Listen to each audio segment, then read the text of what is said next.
Good evening, good morning. This is Preston Smith with the Three Things, courtesy of The Corners magazine. You can find us at www.thecorners.pl, or you can find me at www.cddi.pl, because I am your detective and risk intelligence agent in Central Europe, if you need one. So I don't wish that you need one, but if you need one, get in touch and I will investigate.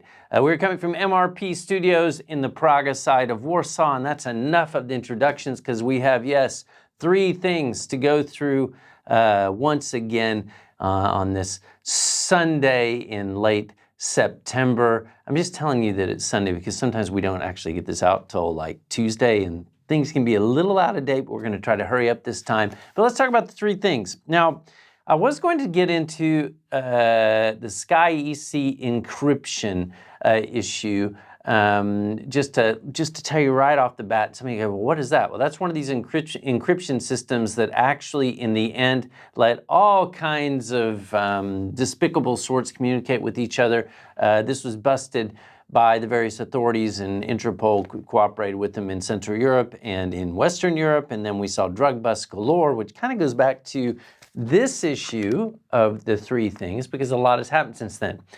I'm not going to talk about that today, except to tell you that's a bit of a preview of what is coming up in the next magazine. But the other reason why I'm not going to talk about it is because so many things happened this week in the world of international politics. And yes, I'm talking about the war in Ukraine. I'm talking about U.S. politics. I'm talking about things happening in Russia, the grain deal in Poland. We're going to talk about all those things in order. But the first thing we're going to talk about today, we're going to go through the actual battlefield summary, what's going on the ground in Ukraine, and I've got a lot of maps to show you. I did get a couple of communications through LinkedIn of people saying, hey, I really like that, but it's a little hard to figure out where we are on the map, so can you try to show the bigger maps? I'm going to try to do that so you can kind of clue in and know better where you are, because a lot has happened over the past week, especially. Some breakthroughs, some maybe they're going to actually turn into really something. We will see. But let's talk about what the second thing we're going to talk about. Yeah, we are going to talk about U.S. politics. I'm talking Republicans and Democrats. What is going on there, and what happened when the president of Ukraine, Volodomyr Zelenskyy, went to the U.S. He went to the United Nations, and he went to the U.S. What came of that? And finally, we do have to talk about the big Ukrainian-Polish grain deal flap, and so a little bit about Polish politics and what that means and what is happening and what it could mean going forward. And you know what? A fourth thing, not exactly a fourth thing, that's going to be tagged on into the third thing, is I'm thinking about making this a new segment, just rag on everybody. We're going to talk about some things that I think may be mistakes made by all sides. Not that I'm perfect, but you may disagree, may find this interesting, you may just want to write me a letter. But before we get into disagreements between me and the rest of the world, let's go to the actual Ukrainian battlefield summary, which is the first thing. Now for the first thing, again, we're going to go through this Ukrainian Battlefield Report. Now before I get into that, though, we're going to talk about some of the events that happened this week in the news. I'm sure if you've been following this, you have heard about the Ukrainian strike on the Russian Black Sea Fleet headquarters in Sevastopol.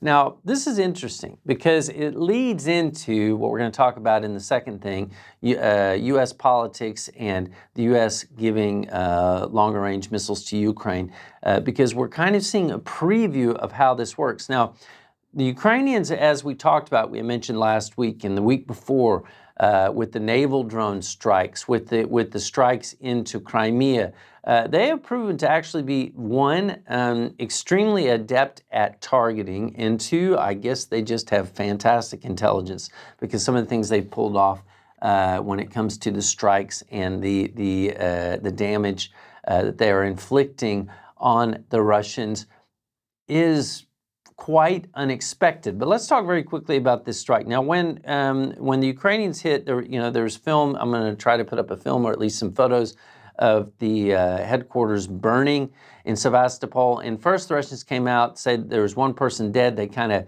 downplayed the damage. They still haven't really upplayed it. I guess that's not really a word, but they haven't really come out and said too much. But the Ukrainian head of intelligence, Kirill Budanov, he said, this is what he said. First there were tales of 3 killed, and then it became 9 killed, 16 wounded. Then he came out and he said that the group's commander, Colonel General Alexander Romanchuk, is very seriously wounded. The chief of staff, Lieutenant General Oleg Tsekov, is unconscious. That's what he said. I don't know if that means he's in a coma or what. We don't have a lot of clarity on that. But again, you come back to Russian generals killed. Now, in a war where we're talking about, of course, you see various levels of dead and wounded. Some say the Russians have lost 60,000 killed, 100,000 casualties. Some say up to 200,000. I mean, it's very difficult to know what the casualty figures actually are. There are some that say both sides have lost 200,000 in totals of casualties and killed. Okay.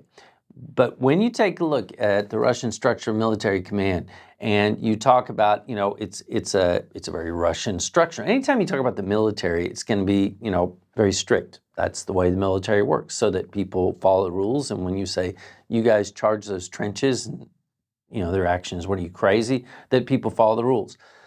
Russia, as we know, tends to be kind of more like a machine, not as much flexibility, the types of things that have allowed the Ukrainians to actually function and survive and if you want to use the word compete in this war, they don't exactly exist as we understand it in the Russian military. So when generals are hit or killed or injured, theoretically, this actually does a great deal of damage to the Russian war effort. I mean, even greater than if it was on the flip side, where you might have a bit more elasticity. That is the theory. This at least seems to be what the Ukrainians are counting on. Now, when it talks about who Alexander Romanchuk is, he is the actual commander of the Russian forces on the Zaporizhzhia front. When it comes to Tsekov, he is the commander of the 200 Separate Guards Motor Rifle Brigade on the coastal forces of the Russian Navy. Now, there have been rumors that there was Admiral Viktor Sokolov, who is actually the commander of the Russian Black Sea Fleet, that he may have been killed or seriously injured, but we still have no confirmation of this. Now, just to be very clear, I don't celebrate the death of anybody. I don't. These are just facts. That's all. But what I am saying is that the strategy, if you just want to look at it on a factual, objective basis, this is what the Ukrainians are doing, and they seem to be doing it well, which again will lead us to when we get into the longer range missiles in the second thing. Now, if we turn to the Ukrainian battle report in the maps, let's go to the maps. If you take a look at the big map, and this map is from, way out, no details, you can't see the cities. You take a look at the map. I just want you to orient yourself. I'm forgetting the English language, as to where we are. But you will see this crescent from way down south. You're all the way down in Kherson. You go all the way up. That southern part is Zaporizhzhia. Then you're going to go up and you follow that crescent, Svatovi, and then we see all these diamonds bunched together. You're getting into Kupiansk. So let's go to the actual very, very down southern part of the front that we're going to talk about, which is Kherson and the Dnieper River, however you want to call it, however you want to pronounce it. Now, we have talked about this in the past and talked about what the Ukrainians were trying to do there. Because if you take a look at this map, and you'll see on this map, you've got Kherson, and you've got these kind of islands that are going through here. And if you go up to the top right, you'll see Kozachi Laheri. Now, we talked about Kozachi Laheri, and last week, you see where Kherson is. If you just went south across the river, there's a little place called Dachi, right over there, that the Ukrainians have tried to create a small beachhead. There was a time when they created a kind of a beachhead in Kozachi Laheri. Now, as I mentioned last week, if we go down over to Kherson itself, Along Kherson, the Ukrainians evacuated civilians from their side, and there were some theories. Why are they doing that? Well, one is just to get the civilians out of the way. They were getting hit too hard by the Russians. The Russians were using quite a bit of artillery along that on the Kherson side. And there's a question, are the Ukrainians building up? Are they going to try to cross the river? Are they going to try to do something serious? Because the fact is, if you take a look at the bigger map, we go back out to the bigger map, and you see way down, again in the south, and I'll put another map on here that you can see a little better. In that part of Crimea, if you get across the river there, the Russians don't have much in the way of defenses, trench lines, anything like that, that would be the same as, say, what we're looking at the Surovikin lines up near Robotyne in the part of the Zaporizhian front that we generally are talking about. However, this is going to be very, very difficult to do, to get enough Ukrainians across. It's like an amphibious D-Day type landing, building bridges. And again, we know that the Russians will target bridges and beachheads aggressively the way they did in Kozachi Lahiria a few weeks ago. Now, that said, it appears that the Ukrainians have made some progress here, and they're in these river islands. They've kind of infested these river islands, and something may be afoot. We may be looking at yet another Ukrainian push, or an attempted push, maybe to take some of the attention away from Robotyne and the other parts of the Zaporizhian front, where there has been some progress. But let's move slightly more east and slightly, I guess maybe slightly more north to Robotyne. And on this map, which is a larger map, so again, you see where we are. If we just kept moving along east along that line, you see Orkiv, and then Orkiv, and then you've got Hleapole, and then you've got Veliki Novosilka, okay? And then Vuhledar, which is further to the east. Now, Orkiv, that kind of salient that you see with all those diamonds, which are basically Russian positions, Russian fortifications, that is where Robotyne is. So if we close up, we get closer in on Robotyne. Now on this map, this next map, you see Orkiv. I don't have Robotyne labeled because it just didn't come up when I put it in to show you where the trench lines are. But you can, again, you see this salient, and you see Orkiv, and just straight down below Orkiv is Robotyne. And you see this salient, and you see all of these trench lines, which are the Surovikin line. The reason why I'm showing you this map is look down at the bottom, that's Tokmak. Tokmak was ostensibly the goal. It's been the goal for a while. This is what, we've been led to understand for quite some time. And the question is whether or not the Ukrainians can reach this goal. And I've seen there have been various statements that have implied that if the Ukrainians do not somehow reach Tokmak, then this is really going to hurt them later on when they try to get more funding following this latest round. We've seen, the billion that was promised, and there's another 300 million, et cetera. But, as time goes on, and as the U.S. Political scene just seems to get tougher and tougher, it sounds like it's going to get harder and harder to get money and support from the U.S., just like from everywhere else.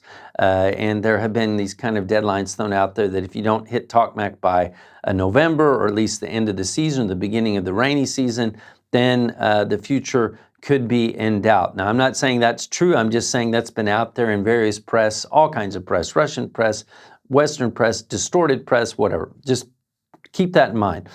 You see, however, these trench lines and how difficult this is. Now, if we get closer into this salient right below Orkiv, where you will see actually Robotyne. Now, what this is here is this is actually a map that's a satellite map that has the trench lines shown on it. And you see Robotyne, right? And you see Novoprokopivka just below it.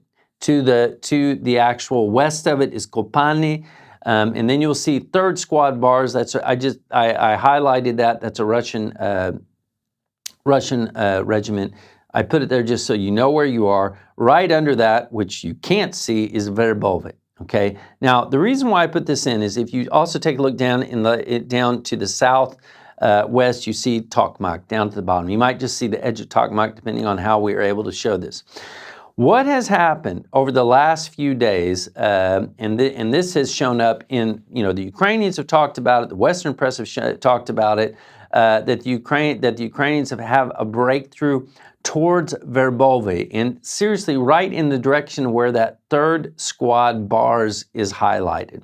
Now, there have also been reports that they have pushed even closer to Novoprokopivka. They're making progress there, and they pushed west a little bit of Volodomyr to kind of hold the Russians off and keep them from actually being able to mount counterattacks, which they are mounting. But if you go to the next map, which is just a close-up of the same map, okay, then you'll kind of get what I'm aiming at here. And what that is that back a few weeks ago, I said what I think is going to happen is that they will push towards Verbove, and you can kind of see if you went from Robotny almost straight to the east, maybe a little bit southeast from Robotny to Verbove, you will see this kind of gap where the trenches are. So if you got through one trench out past Robotny, then there's like this kind of gap to Verbove, and we know that they kind of tried that to hit the edge of Verbove, but then they're also that where they seem to make the breakthrough was actually cutting across the line and heading kind of more down south to where that third squad bars is. This is what I was talking about, what I expected to happen for the Ukrainians to go towards Verbove, then angle and start going in the direction of Tokmak. And there is some optimism now that that the Russians are falling apart here, that they're actually getting vehicles through, armored weapons through, that that the Russians continue to disintegrate here, they may be able to make a run for Tokmak itself. Maybe. I hope so. I'm optimistic. What I do think, though, if we go back to the first map, and you can kind of see it almost looks like a highway track where if you get through those lines, kind of going in the direction of Shechnya towards Kharkove, you could sort of target Tokmak. But again, you do see there are fortifications. What is not seen on here, there are a lot of little trench lines. You can barely see, because you can see it if you look hard enough, that there are forest lines. You see how the fields are divided? We have tended to see again and again how the fights actually focus on these different forest lines. Get across the field, don't get droned, get into a forest line, and then regroup if you can, and then fight on. This is still looking like a very hard slog, but the news is somewhat positive. I don't know how to rate this yet, if this is just Ukrainians pushing the upside of what's going on because they don't want the Allies to be disappointed. There's always a little bit of that in every war, but it does look like the Russians are having a hard time. And one of the reasons why they may be having a hard time, we talked about it before, is they brought down some of their best troops, paratroop regiments, their most skilled troops all the way down from the Kupiansk front, to try to bolster what's going on. I've seen some comments that these are top quality troops, that they actually are good at they're hardcore veterans. But the fact is, anytime you throw paratroopers into anything, those aren't really, that's not what their use is. Their use isn't to man trenches. So there may be a bit of a mismatch when it comes to actual use of the hardened troops to what they're actually meant to do, which may be why the Ukrainians are somewhat optimistic about this kind of hopeful accelerated slog towards Tokmak. But okay, let's move a little bit further to the east-northeast.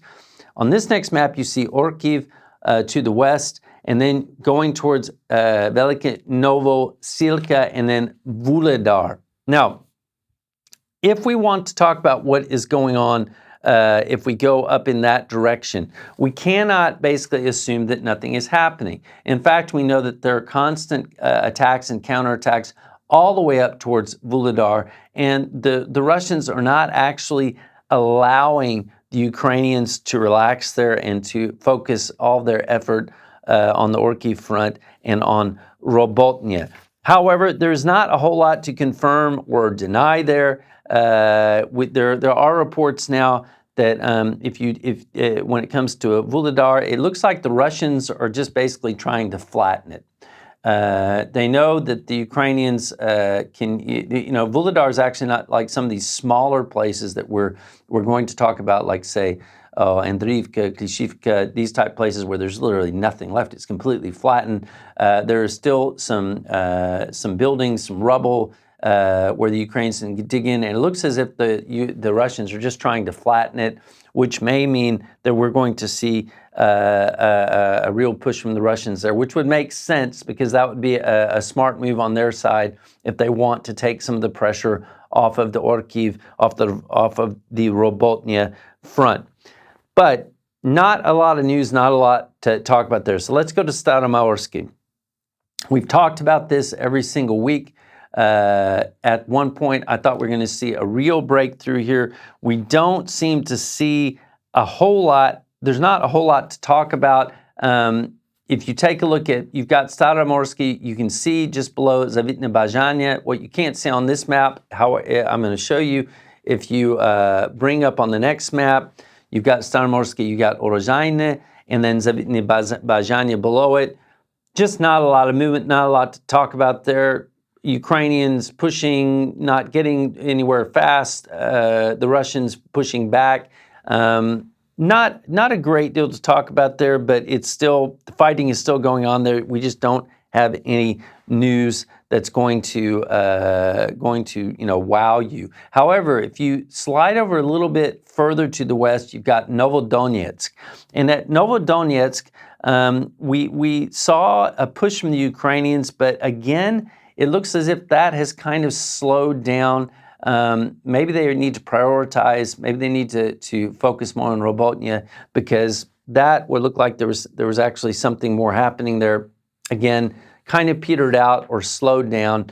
Just not a lot of progress. Now let's bounce up. I'm going to show you a bigger map. Now you see down at the bottom where you've got Velika Novosilka. That's down where you've got Staromorsky. If you go down at the very bottom of the map, you've got Vuhledar, and then you go up and you see some things happening which are a little bit of a concern. You can barely see these arrows. That's Marinka. Slightly north of Marinka, we see this arrow that's pushing in the direction away from Makivka towards Pokrovsk. Pokrovsk is way far away, but I'm just giving you an idea where it is on the map. That's Vodnyane, and then you've got Yasenuva, and then Horlivka. Now you see those arrows, those Russian arrows.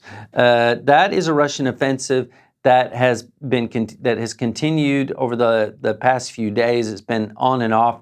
The Russians, it's not like they are not doing anything. I'm just showing you this because we're going to go up still further north to Bakhmut, which you can see at the top of the screen. But I don't want to give the illusion that the Russians are not active, that they're not trying to make any progress, because that's not exactly the truth.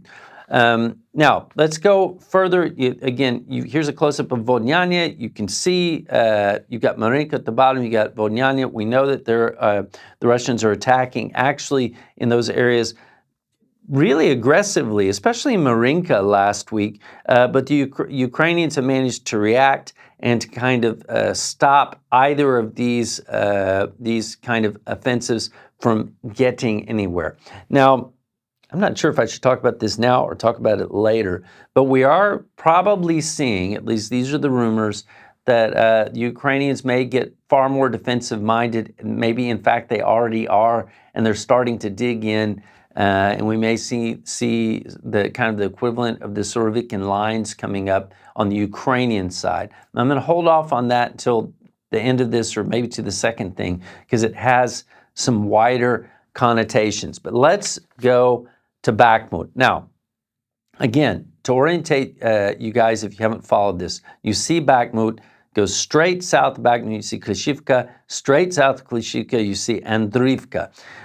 Where we have gotten some of the most positive news outside of Zaporizhzhia and down on Robotyne has been at Andriivka and Klishivka. So if we actually take a closer look at Klishivka and Andriivka, we see that basically the Ukrainians have control of both at this time. If you take a close-up of Klishivka, what have the Ukrainians done since then? Now I've highlighted, you've got the 83rd Separate Guard Air Assault Brigade, this Russian unit there, that has apparently taken severe casualties.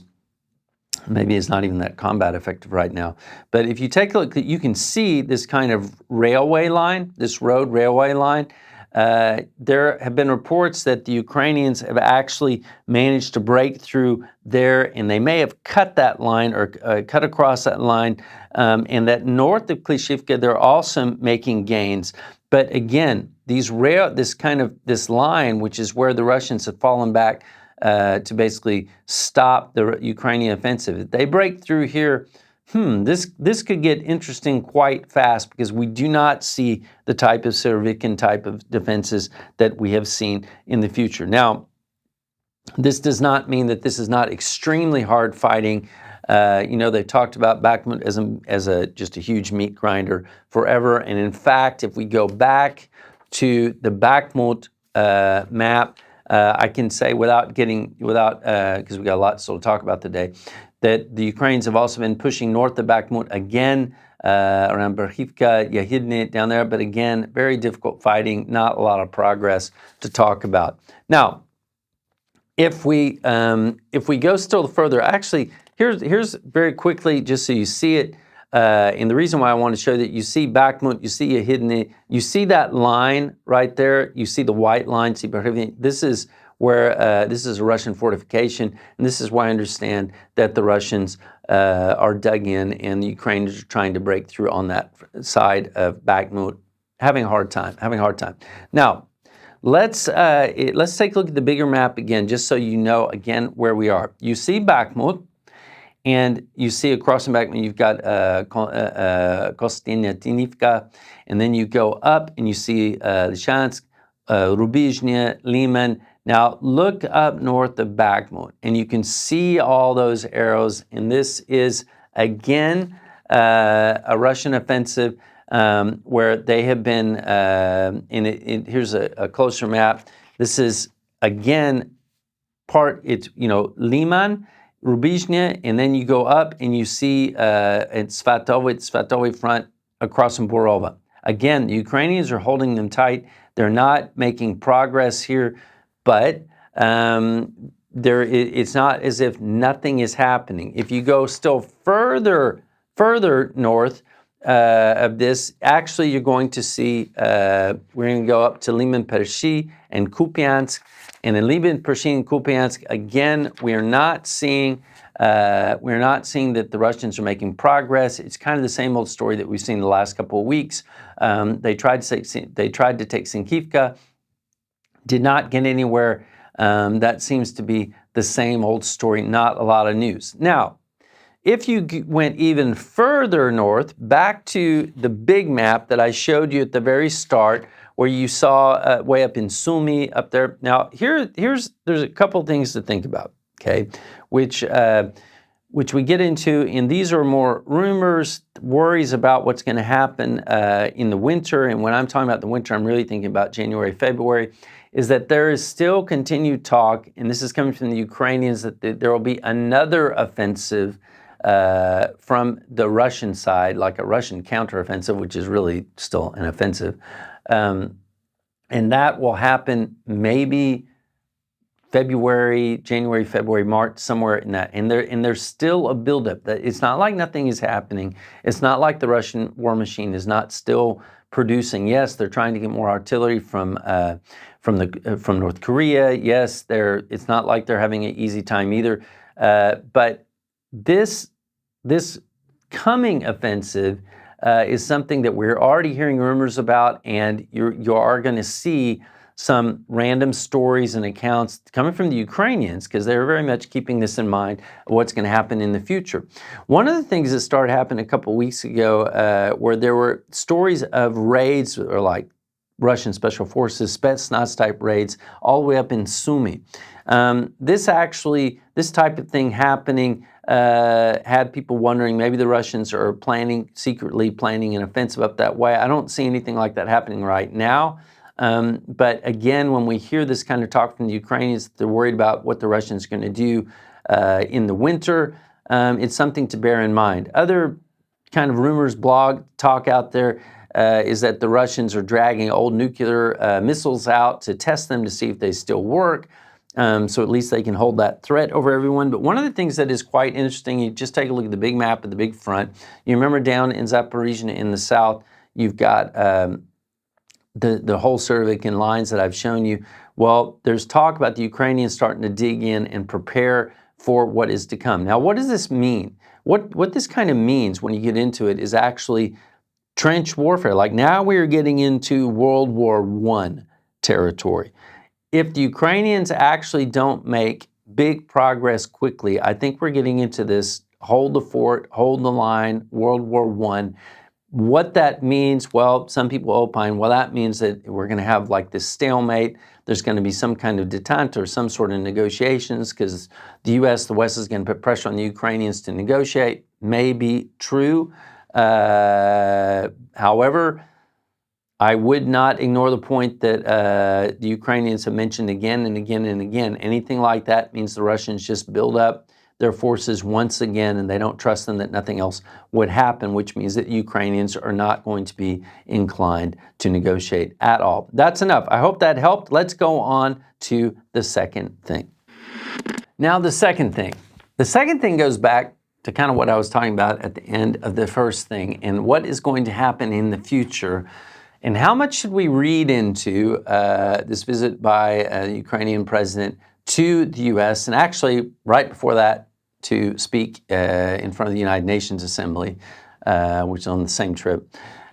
What should we expect? What is that indicative of anything? Because this trip, and I'm not the only one that's going to say this because I don't want to be negative or seen as being defeatist or anything like that.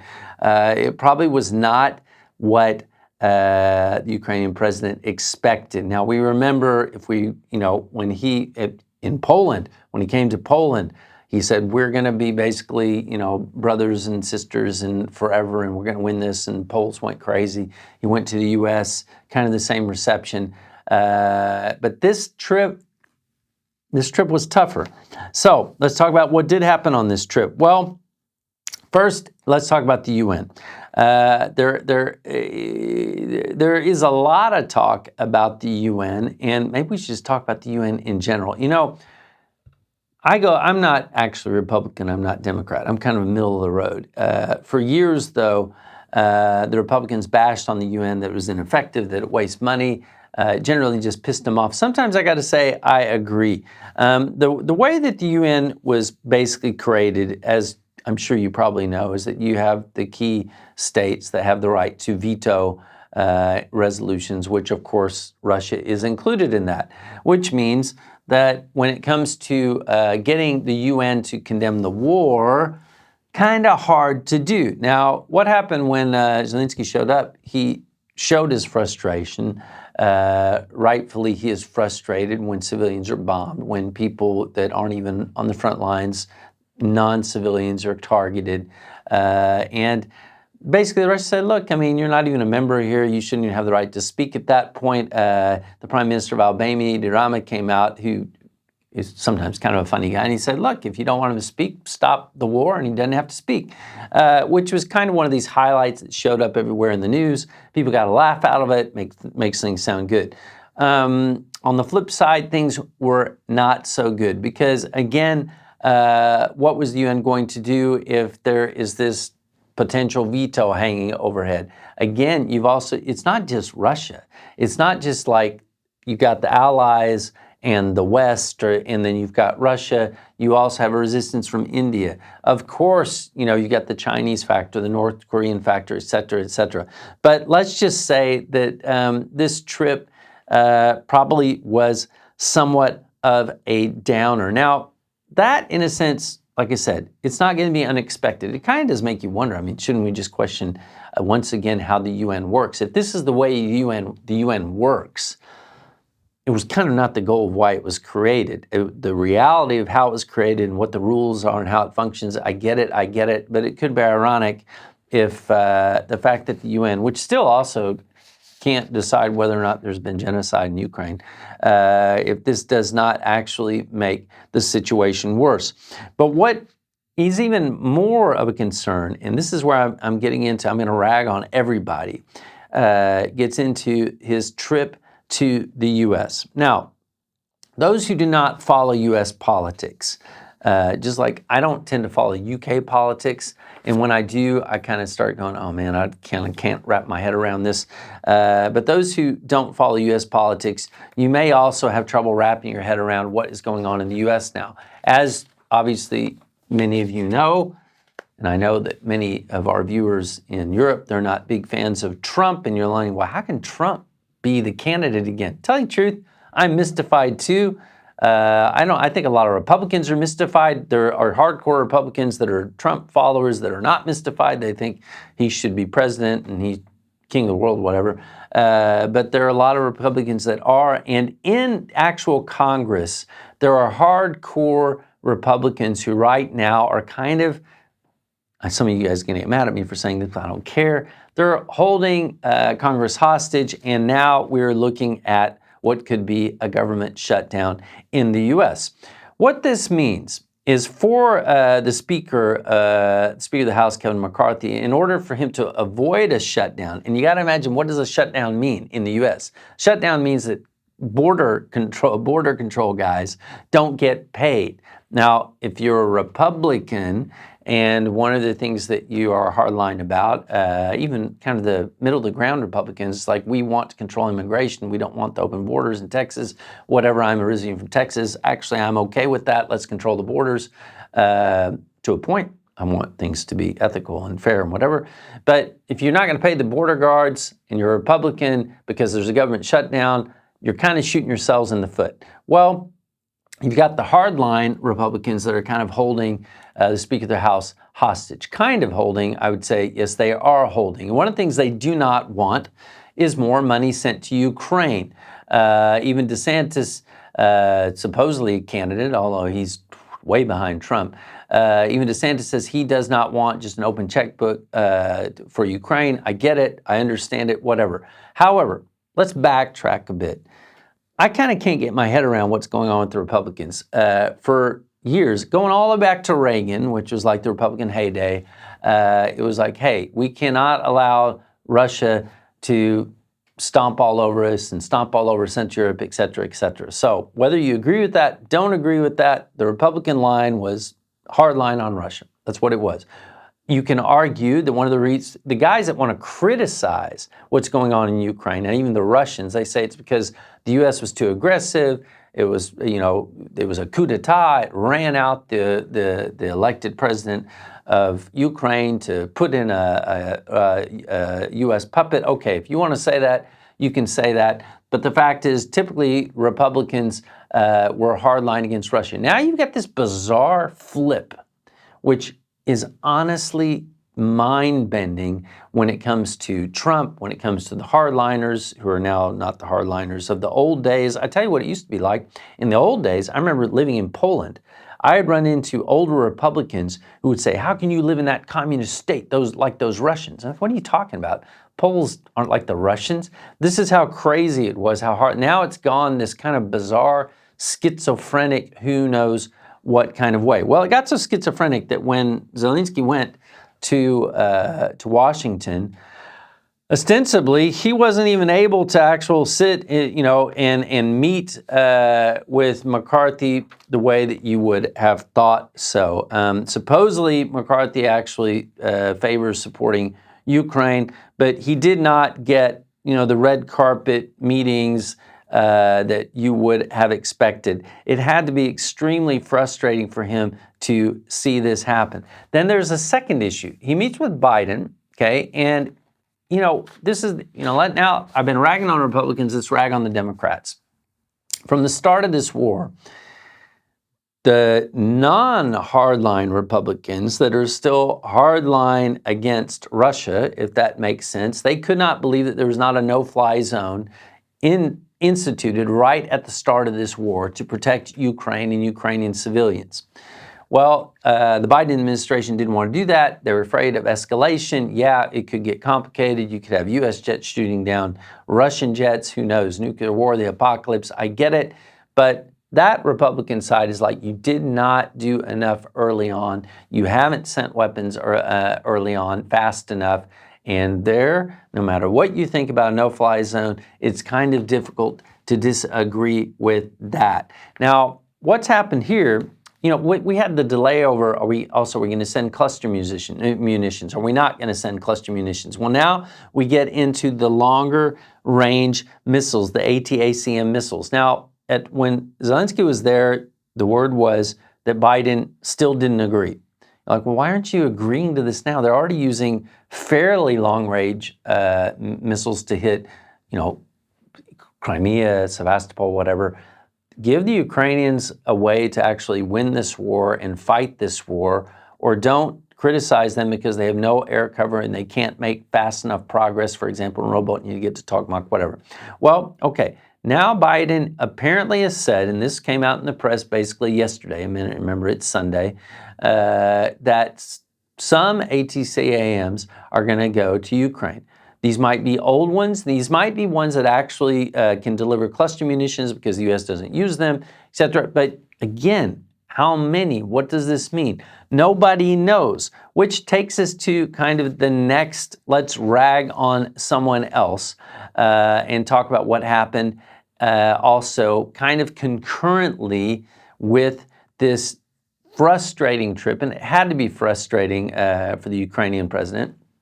This gets into the next thing, which is the Polish grain flap. Everyone's on the outs. I don't even know what to call it. So let's call that the end of the second thing and get to the third thing. Now the third thing. Now the third thing is closely related in the sense that even though it may seem that it's not, it's kind of the same thing when it comes to weapons. And is Ukraine actually going to get weapons?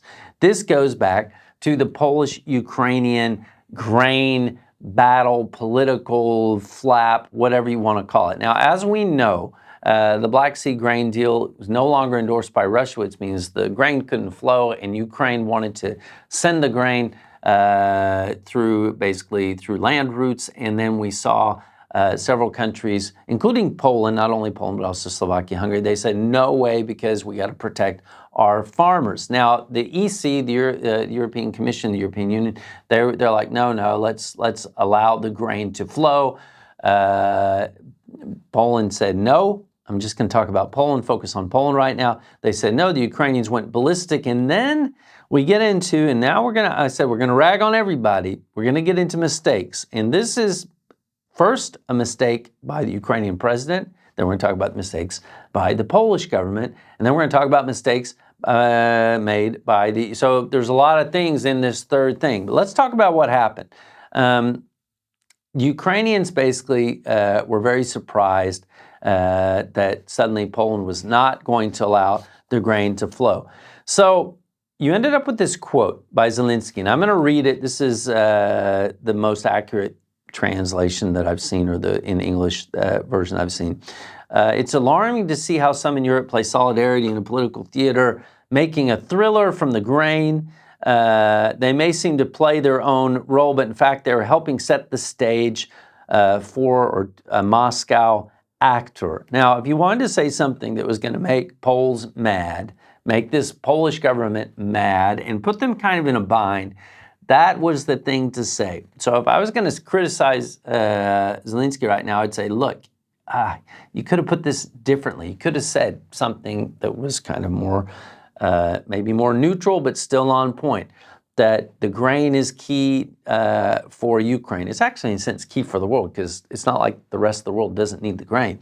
But they're fighting a war for their lives. You know, if the war ended tomorrow, you got debt, you got a country that's just been mangled, you've got all kinds of issues. They need to sell what they can sell, one of their key products, which of course is grain. Let's figure out how to make this work and not hurt your farmers or your political constituency. Instead, brought up that you're helping Moscow. That was not the thing to bring up if you wanted to keep this Polish government, and a lot of Poles in general, on your good side, because rightly so, the Poles did a lot to help the Ukrainians. They took in the Ukrainian refugees.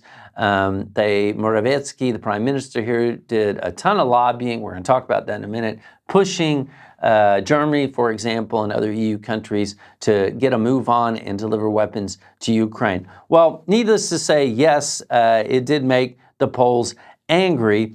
Kiev went further. They complained to the WTO, the World Trade Organization. Then they filed suit there. Then the Polish government said tit for tat. We're actually, it's basically like a trade war began between both countries where they said, we're not going to send our tomatoes and onions to Ukraine anymore.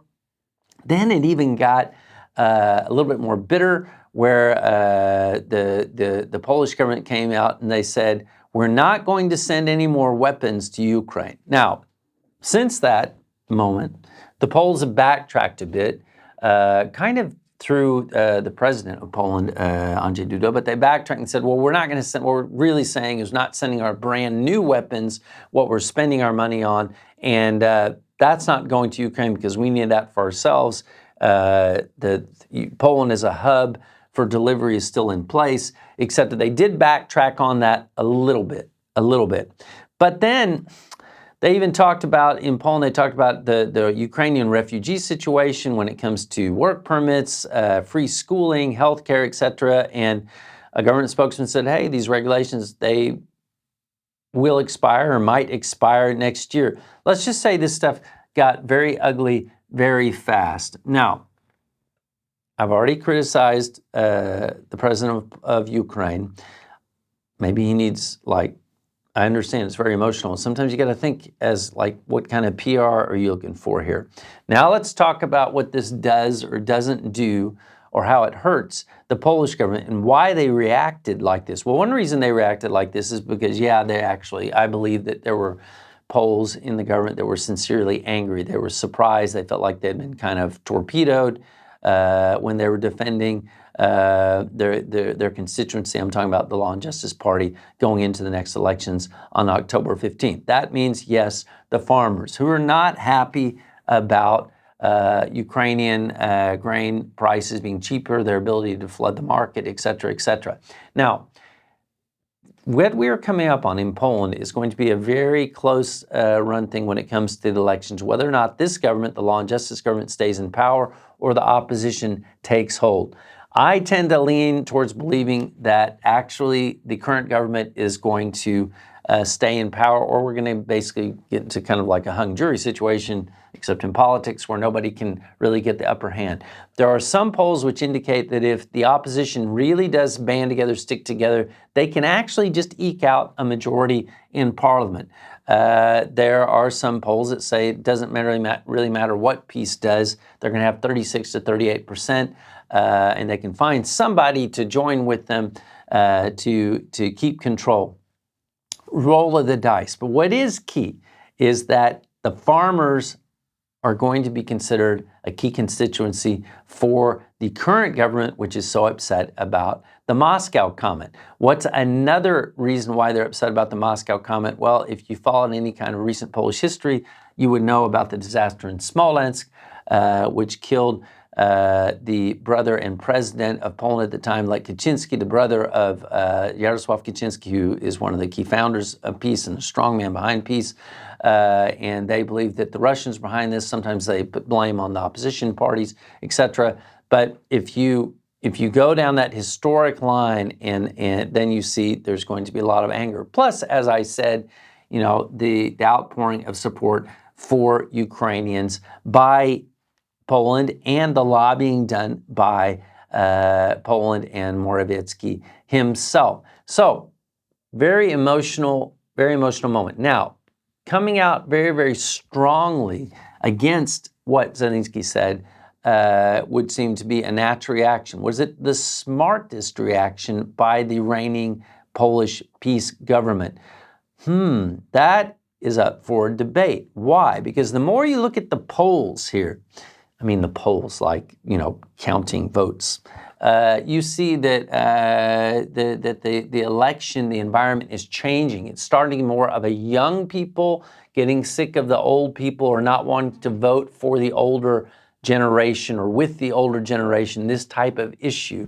The older generation is also a generation that is very loyal in some parts of Poland to peace, and they remember Wołyń, they remember the atrocities committed by Ukrainians, which a lot of Ukrainians deny, some of them don't want to comment about. Maybe up to 100,000 Poles killed by Ukrainians. This is what and this very emotional. The elder generation remembers this. When I first came to Poland, I heard this from older Poles talking about how their families had to leave and their parents told them about it, whatever. Now, that still resonates with the peace voters.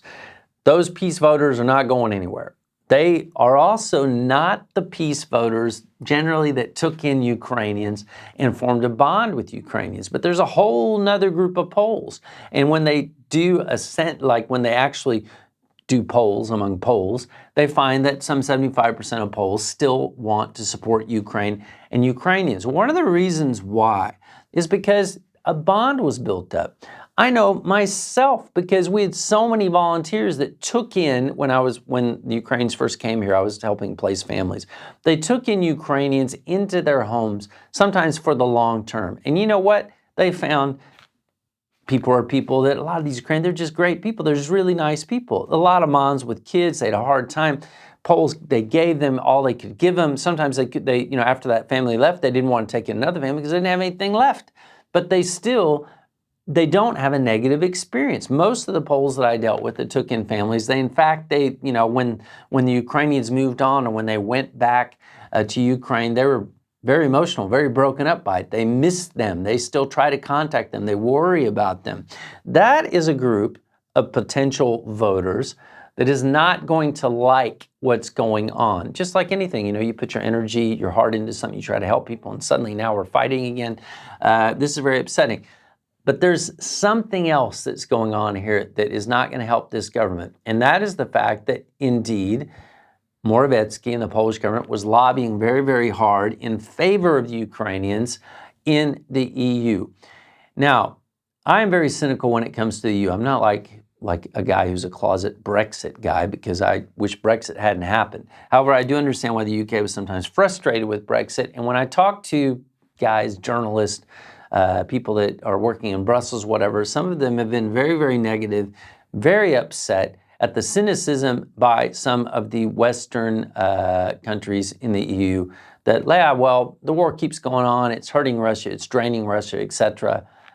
Let it go on, and not in a hurry anyway, maybe I'm being too cynical, but not in a hurry to help the Ukrainians, to give them the upper hand in this war. These same European leaders are the types that came out. Some of this surfaced. There was an article that came out, I believe it was in the Financial Times. That may not be the right article, but it was written by a seasoned journalist named Jan Chinsky. I have a lot of respect for. I believe he's the guy that wrote it. I believe he is. Don't kill me if he's not. But who are quoting, if he's not the guy, it's another journalist that was covering it, so I don't want to get in trouble. But they were actually saying that some of these European countries felt like they were being bullied by Poland, who when Morawiecki was publicly chastising countries for not getting on board and helping the Ukrainians. Now, this fight between Poland and Ukraine, they're laughing, and not in a nice way. This is not exactly going to help Poland at all. And to tell you the truth, it's probably, again, it could have been handled differently. Just like Zelenskyy could have handled it differently, the Poles could have handled it differently. Sometimes when things are the toughest is when people got to put aside the emotions and become more of statesmen. But before we get too far into ragging on the Poles, I can even get to ragging on the Polish opposition, to tell you the truth. Let's go ahead and rag on at least one Western European country, which I am going to rag on, and that's Germany, because I have a feeling that when it comes to a country feeling like it was bullied by the Poles, and I don't know who the source was, it was German, it was French, whatever, I have a feeling it might have been German. We have to take one big step back, because when you see like a family and the family starts fighting, you've been in this position, right? Where you've got like the brothers and sisters, everybody's fighting, and whose fault is it? And you turn to mom, or mom turns to dad, and dad's like, I think I'm going to go fishing now. He didn't want to comment. You start seeing where some of these conflicts lie. And again, this goes all the way back to getting weapons to Ukraine in time for it to defend itself. Just like I was bringing up Biden Why wasn't there a no-fly zone? Why did it take so long to get weapons? Why this super lengthy decision on, okay, cluster munitions, maybe it was very, I guess you could understand that because it's controversial, but trying to get weapons to them faster, this has been a big problem from the very start, but expecting them to somehow make progress, hit Tokmak before, the rains come, that type of thing. Well, let's get to the reality of why the offensive hasn't gone as fast as maybe it could have gone. And now we have this grain flap that if we go back to what Morawiecki was saying, I'm not saying that I'm a big fan of peace or not a fan of peace or whatever. Morawiecki was lobbying, saying, you guys got to send weapons. And then if we go back in time, remember when we heard that 88 Leopards from Germany, then 100 Leopards from Germany, and they're like, well, where are the tanks? And then, oh, well, they're going to buy 30 Leopards from some guy who somehow had a bunch of Leopards, and they're going to fix them and send them to Ukraine, etc. Well, that made me curious. So I decided actually time to take a look at the stats and to see what we're really talking about here when it comes to how many of these Leopards, how much has actually gone to Ukraine at this point. You're thinking, well, maybe I'm just completely off. Maybe it's a lot more than I thought. But if you actually go and I'm going to put this link up, you go to the, and for you, I just can't pronounce German for squat, but the Bundesregierung.de site, which talks about military support for Ukraine, and you get into what has already been sent. Armored fighting vehicles. Now, I'm not saying nothing's been sent at all. You got 60 infantry vehicles, 28 tracked all-terrain vehicles. But when it comes to Leopard 1s, okay, Leopard 1s, 20 main battle tanks, Leopard 1s, some have been sent. 18 Leopard 2A6 main battle tanks with ammunition. Well, I don't know. I'm not a mathematician, but 20 plus 18 does not come out to 88 or 100. It just doesn't. Now, this doesn't mean that there's a lot. Look, you got armed personnel carriers, you got carriers, you got all kinds of other stuff. You can take a look at the link yourself and see what you think, because you've got a couple of Patriot missile launchers, you got Patriot missiles, you got 46 self-propelled anti-aircraft guns, etc. You got artillery rounds, etc. So I'm not saying that it's not going. When it comes to actual tanks and what you said you're going to send, well, it hasn't come out to 88 or to 100. Now, what is military support to Ukraine in planning, in execution? Again, you've got more. I'm not saying there's not a commitment. 90 Leopard 1s are supposedly on the way.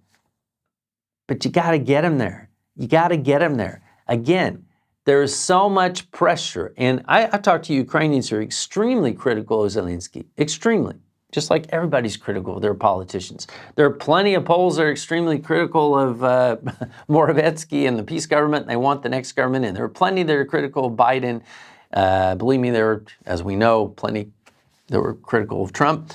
But you kind of got to do what you say you're going to do. Now, if you put Ukraine in a position when they were slogging forward, still managing to gain ground, still trying to get somewhere, and he's dealing with this almost schizophrenia in the U.S. Congress, in the Western, in the EU, the fact that they're trying to get to Tokmak, whether or not, whatever the reason is, before the rains start, before there is no way to have an offensive and still prepare themselves for maybe a coming Russian offensive, then you got to give this guy some credit. You got to give him a break, and you got to give him weapons or come clean with what is going on. Because if you don't, whenever you hear Putin come out and say the West is going to fight this war to the last Ukrainian man, de facto, that is what you're doing. That is what you're doing. So my message is, come on, man, you Republicans, let's not be schizophrenic. Let's get together and decide what you are, what we are. I'm kind of Republican-ish.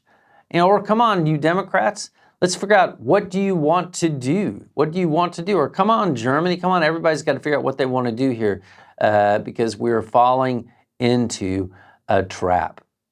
That's all I'm going to talk about tonight. I'm sure I probably pissed off everybody, ragged on everybody, but hey, it's YouTube. That's what you do on YouTube, right? Right? I think that's what, that's maybe why suddenly our stats on YouTube are very strange. Going up, going down. We don't know what's going on with YouTube, actually. But that's all for the 3 things. Tune in next week. Also, the next magazine is in progress, coming soon. I hope, if it doesn't kill me. Otherwise, I'm signing out. If you want to write in and comment, you can write into query@cddi.pl or write into the Corners Mag at gmail.com. Maybe right there so you don't clog up my company emails. But no, I'm just kidding. I will read the comments, and next week we will address some of the letters. Some of them are quite vociferous. Otherwise, over and out. See you soon. Bye-bye. Adios, cześć, and see ya.